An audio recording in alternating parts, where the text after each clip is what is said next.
Hey guys, welcome to Lifestyle Today. I'm your host, Justine Santinello. We have a packed show for you today filled with celebrity guests, my top summer essentials, hot new tech items, and so much more. So let's get right into it. I am very excited to welcome our first two guests of the day. Josh Holloway and Rachel Hilson star in the new Max original drama series Duster, and they're joining us now to tell us all about it. Welcome to the show, guys. Hi, Justine. Hi, Justine.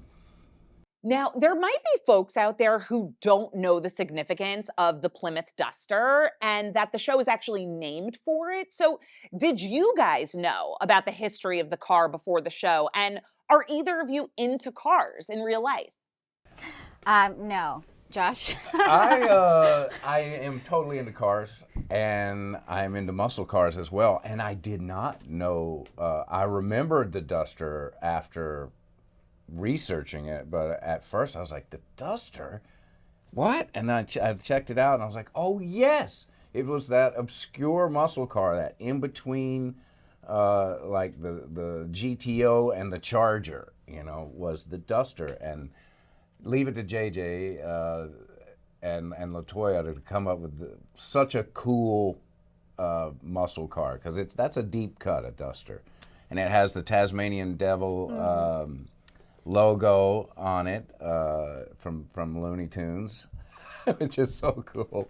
I used to watch that.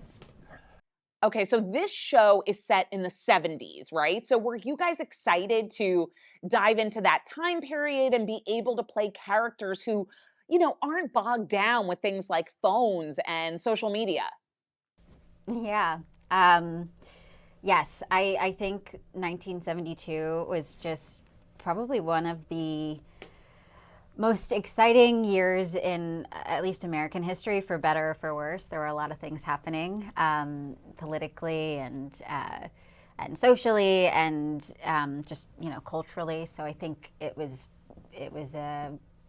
just really fun to get to dive into that research wise and wear the clothes and really feel that.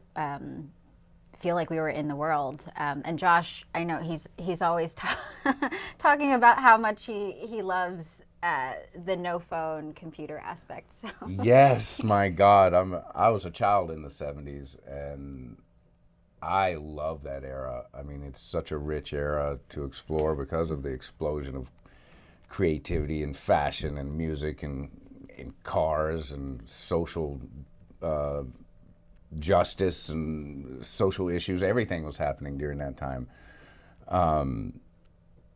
And what was the question? I totally had. The question was, were you excited to be there?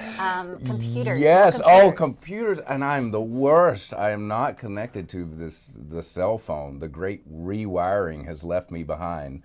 My friends know that I will text them back within 48 hours. I leave my phone at home. I don't bring it with me sometimes, so it's like the 70s is just right for me. The music, everything. It's my kind of pace. There was less people in the world, too. So Rachel, we know that your character is based on the first Black woman to become an FBI agent. What was that like for you, knowing that you were stepping into some really big shoes for this role? Yeah, we've taken some creative liberties here. The Black women actually weren't allowed in the FBI until 1976, and our show was set in 72. So, there was still a waiting period for Black women. White women were allowed in 72, but there was still this waiting period, and so I think there's always been this there's this legacy of firsts that Black women find themselves in all the time. And so I think I feel like I'm representing that in all sorts of fields. Certainly the FBI, which is we had such a contentious relationship with the FBI, the Black community. So there's also that sort of that there's that piece to it too. Thank you both so much for being with us. Thanks Thank so you much. so much, Justine. Appreciate it. All right, you guys, we'll be right back.